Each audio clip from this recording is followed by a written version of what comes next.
प्रभू येशू ख्रिस्ताच्या मधुर नावात आपणास सलाम. उपासना कार्यक्रमामध्ये आपले हार्दिक स्वागत. प्रियांनो, जेव्हा आम्ही योग्य मार्गावर असतो त्यावेळेस देव आमच्या मार्गातील सर्व अडचणी दूर करतो. देव आमच्यासाठी सदैव कार्यरत राहतो.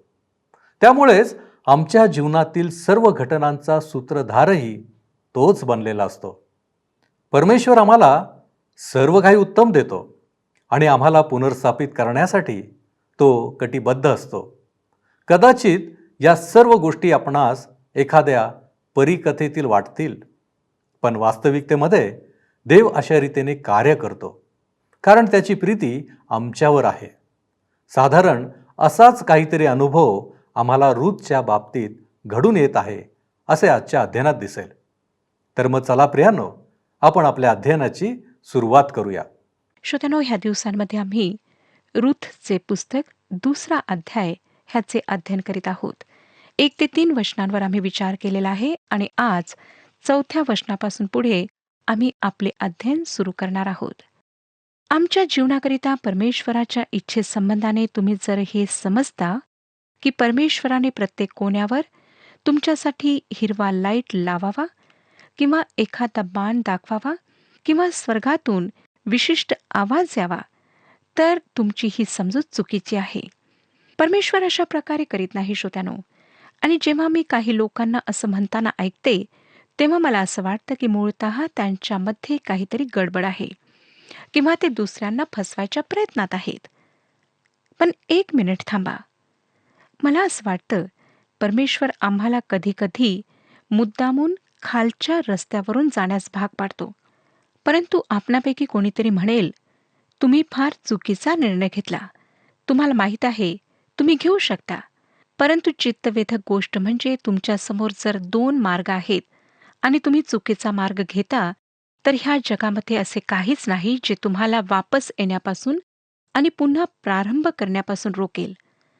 आणि तुम्ही एका बाबतीत निश्चिंत होऊ शकता की जर तुमच्या समोर 2 मार्गांपैकी एकाची निवड करायची आहे, तर पहिले चुकीचा मार्ग निवडा.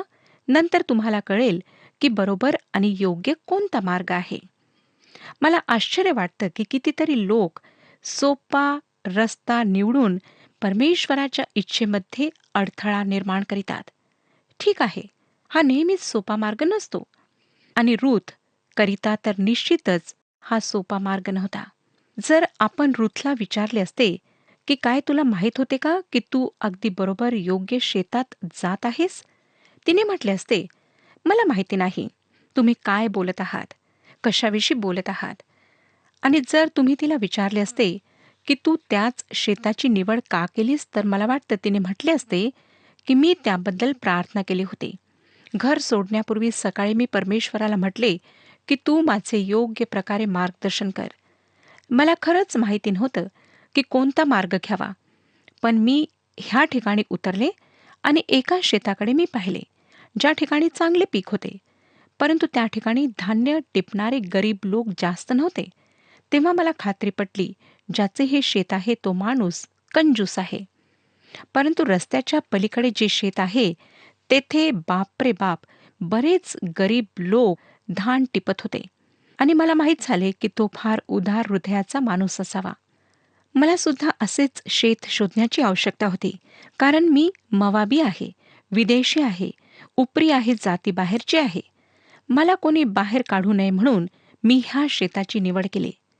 आणि मी अशी कल्पना करीत होते की जेव्हा ती रस्त्याच्या खाली उतरून चालू लागली असेल आणि कोणते शेत निवडावे ह्या विचारात 1 मिनिट थांबली असेल, तेव्हा स्वर्गातील स्वर्गदूतांनी तिच्याकडे पाहून श्वास रोखून धरला असेल. ते म्हणाले असतील की तिने त्याच शेतात जायला हवे.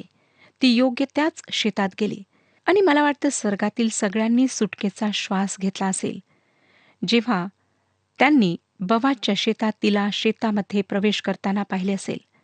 परमेश्वर सगळ्या गोष्टींवर नियंत्रण ठेवून होता. रूथकरिता अनिश्चिततेची संभावना होती, परंतु दुसरीकडे सर्वसामर्थ्य परमेश्वराची शक्ती कार्यरत होती. ह्या जगात राहत असताना सगळ्यात चांगली आणि महिमावान गौरवी गोष्ट जर कोणती असेल तर ती म्हणजे हे माहीत असणे की आमची वेळ परमेश्वराच्या हातात आहे.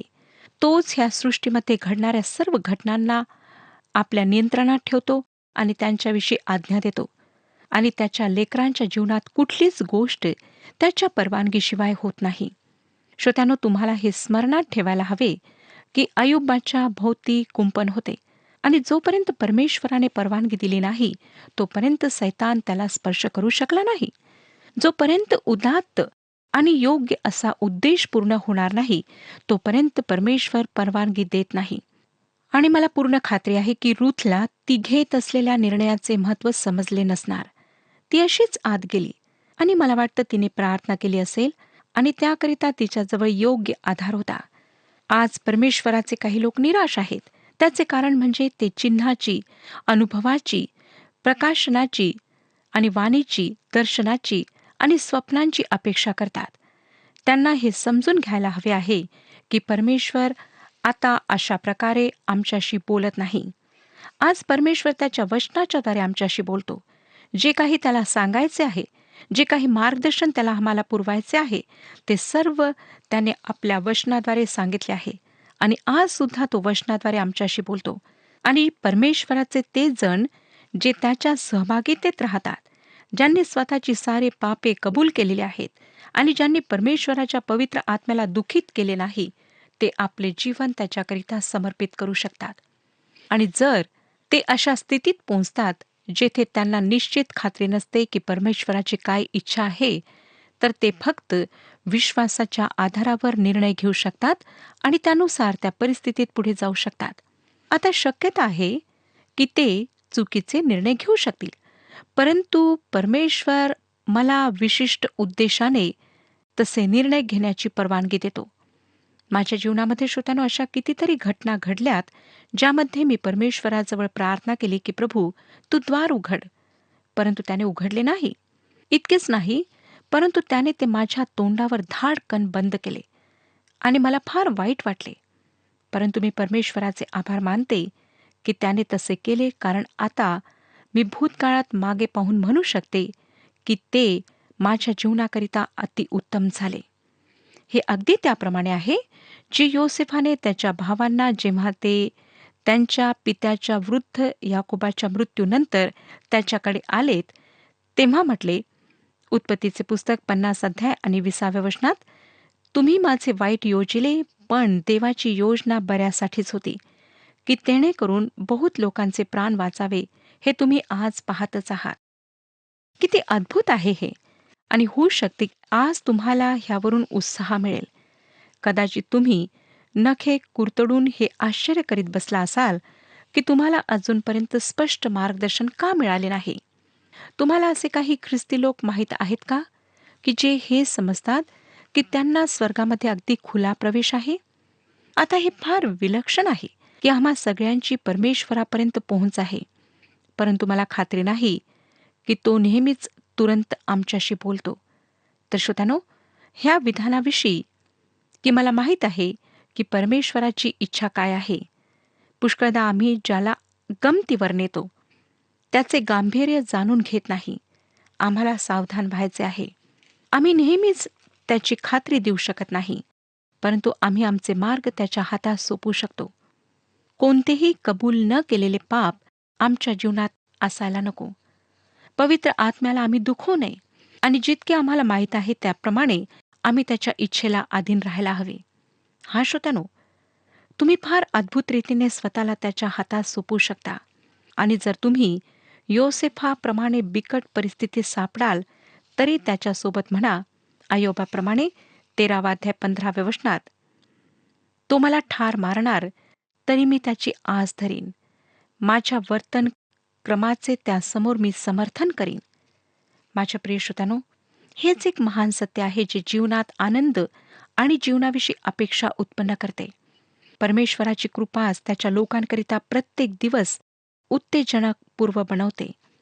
मला आनंद वाटतो की परमेश्वराने माझ्या हातात सगळ्या गोष्टींचा आराखडा आधीच दिला नाही, कारण मला नवीन नवीन गोष्टी अनुभवणे फार आवडते. अशा ठिकाणी जाणे जिथे मी आधी कधीच गेले नाही. एकदा मी मसुरीला गेले आणि खरोखर ते मोठे मोठे डोंगर आणि सृष्टीचे ते अवर्णनीय सौंदर्य पाहून मला अतिशय आनंद झाला. मला आनंद वाटतो की ह्या सर्वांचे चित्र परमेश्वराने आधीच रेखाटून माझ्या हातात दिले नाही किंवा मला दाखवले नाही. नाहीतर त्यामध्ये जो आनंद मला आता प्राप्त होत आहे तो कदापि प्राप्त झाला नसता. परमेश्वराने माझ्या जीवनाला उत्तेजनेने पूर्ण केले आहे. नीरस आणि कंटाळवाणे जीवन त्याने मला दिले नाही. मला आशा आहे की हे थोडेसे मुख्य मुद्दा सोडून दूर जाणे लाभदायक ठरेल. मला वाटतं परमेश्वराने एका विशेष उद्देशाने हे विचार आपणासमोर ठेवण्याकरिता माझे मार्गदर्शन केले आहे. परंतु आता आपल्याला पुन्हा रूथच्या पुस्तकाकडे वळायला हवे. रूथचे पुस्तक 2 अध्याय 4 वचन सांगतं, बवाज बेथलेम गावातून शेतात आला तेव्हा तो कापणी करणाऱ्यास म्हणाला, परमेश्वर तुमच्या समागमी असो. ते त्यास म्हणाले, परमेश्वर तुमचे अभिष्ट करो.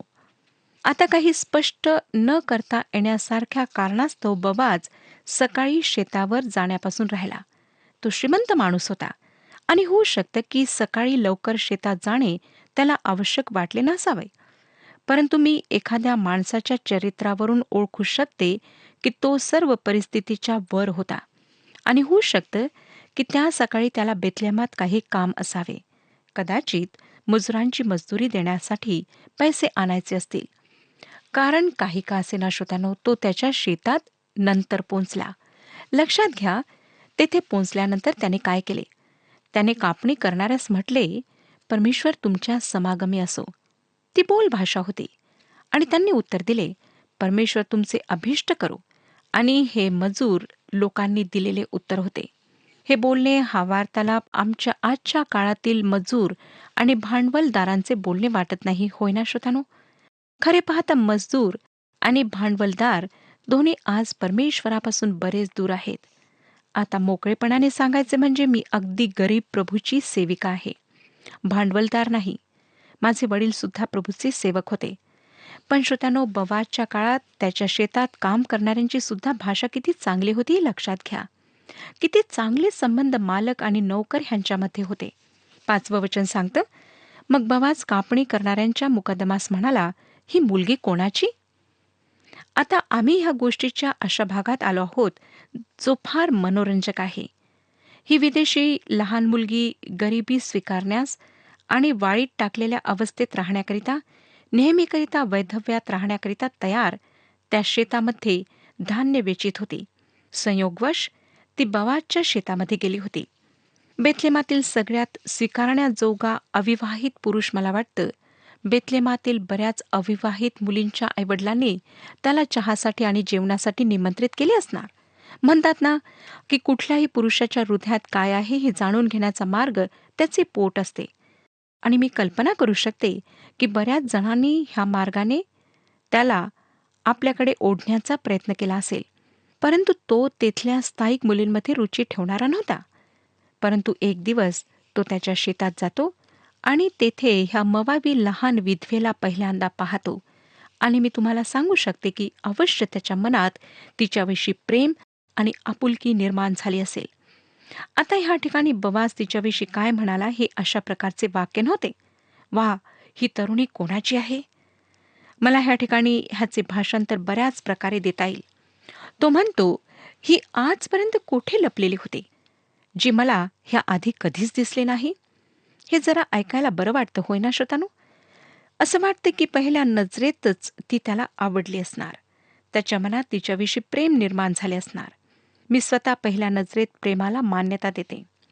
6वं आणि 7वं वचन सांगतं, कापणी करणाऱ्यांच्या मुकदमाने म्हटले, नामी बरोबर मवाब देशाहून आलेली ही मवाबी मुलगी होय. ही मला म्हणाली, कृपा करून कापणी करणाऱ्यांच्या मागून पेंढ्यामधला सर्व मला वेचू द्या. ती तेथे येऊन सकाळपासून आतापर्यंत वेचित आहे. थोडा वेळ मात्र ती घरात बसली होती. जणू काही ह्या ठिकाणी तो मुकादम रूथचे त्या शेतात येणे ह्याच्याशी त्याचा काहीच संबंध नाही ह्याचे स्पष्टीकरण देत आहे.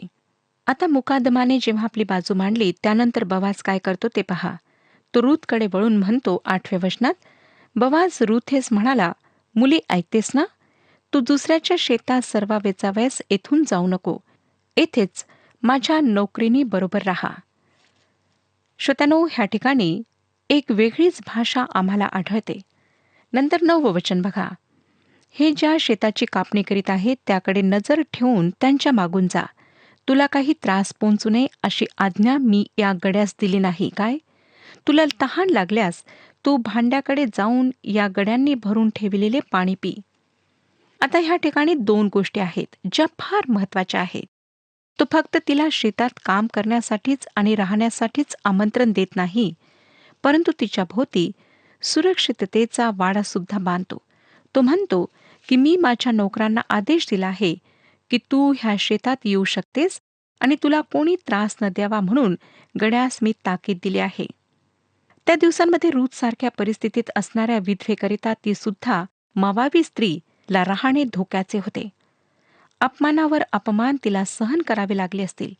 इतकंच नाही, परंतु सुरक्षित राहणे कठीणच होते. आणि बोआज तिची परिस्थिती ओळखून तिच्या रक्षणाची व्यवस्था करतो. 10वं वचन. तेव्हा ती त्यास दंडवत घालून म्हणाली, मजपरक्या स्त्रीवर आपण कृपादृष्टी करून माझा समाचार घेतला, याचे काय कारण बरे? नामीने रूथला फार स्पष्ट शब्दात आधीच सांगितले होते की जर ती नामीसोबत बेथलेमात जाईल तर तिची काय स्थिती होईल. तिच्यासोबत तेथील लोक कशा प्रकारचा व्यवहार करतील. श्रोत्यानो, रूथ तुमचे आणि माझे चित्र आहे.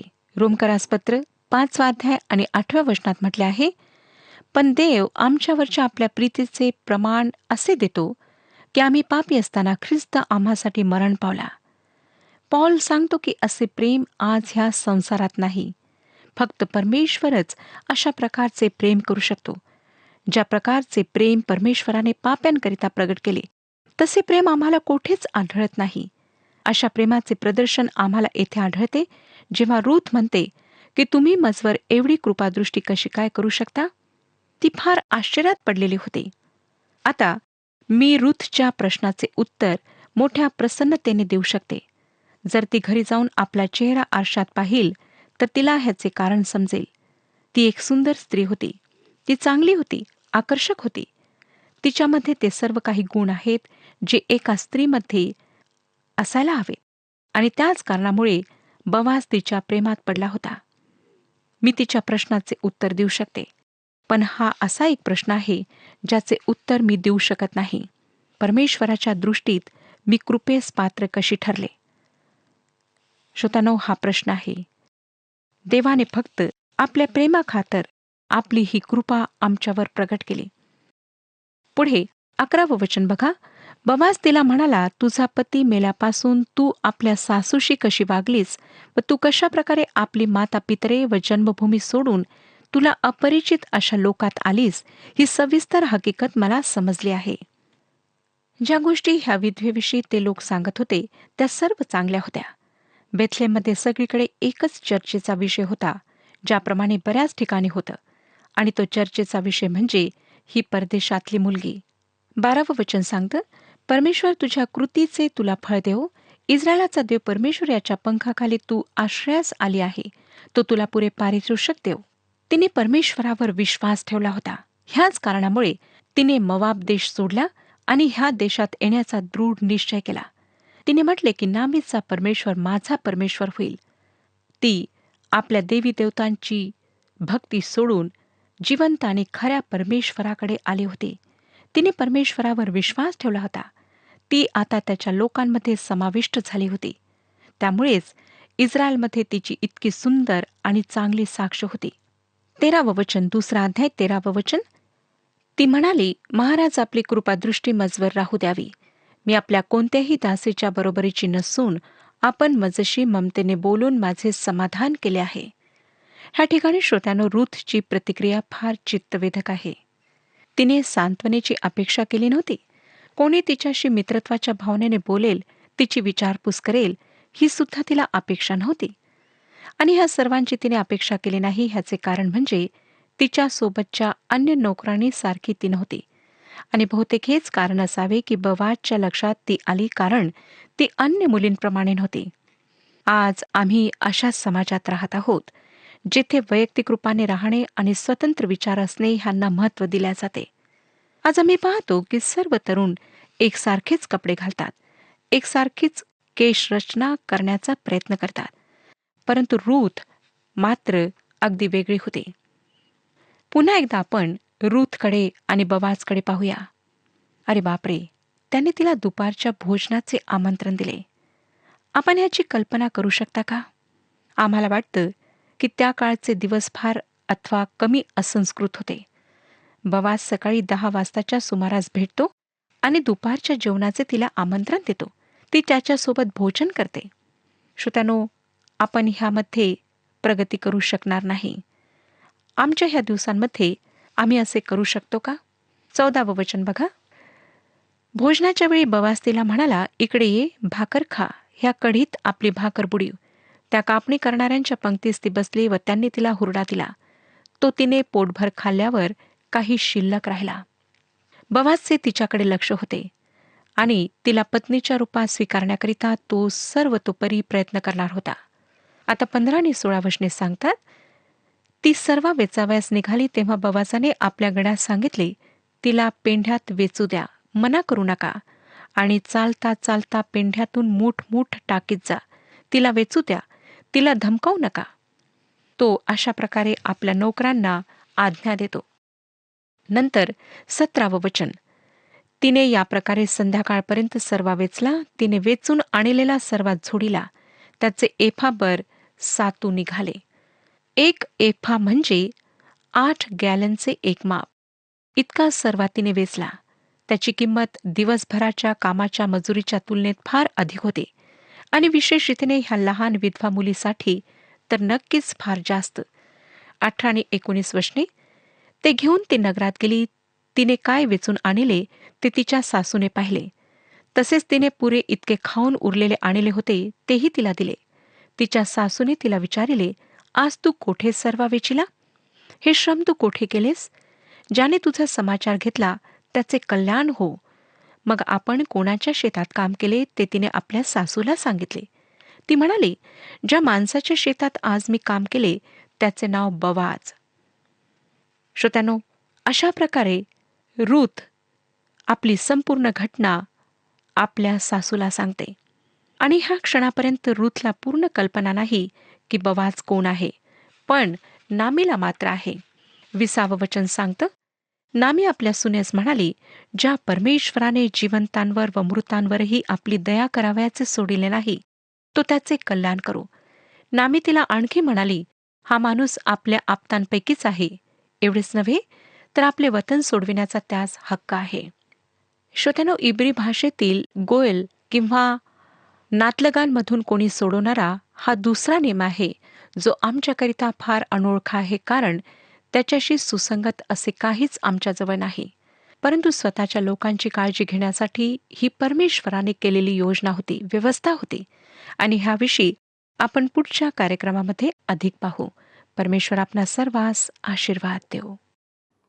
प्रियांनो, आजच्या अध्ययनाद्वारे काही महत्त्वाचे मुद्दे मी तुमच्या समोर ठेवण्याचा प्रयत्न करीत आहे.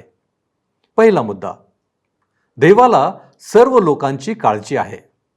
तो वंश, राष्ट्रीयत्व किंवा सामाजिक स्थान यांची पर्वा करीत नाही. दुसरा मुद्दा, स्त्री आणि पुरुष दोघेही देवासाठी तितकेच महत्त्वाचे आहेत. तिसरा मुद्दा, देव सर्वांना समान लेखतो. त्याच्या नजरेत महत्त्वहीन कोणीच व्यक्ती नाही. चौथा मुद्दा, देव महान योजना पूर्ण करण्यासाठी छोट्या छोट्या गोष्टी वापरतो. आपण यावर विचार करू आणि परीक्षण करू की आमच्या जीवनात देव कार्यरत होण्यासाठी आम्ही काय केले पाहिजे. देव बाप करो आणि आपणा सर्वांना त्याची कृपा प्राप्त होवो.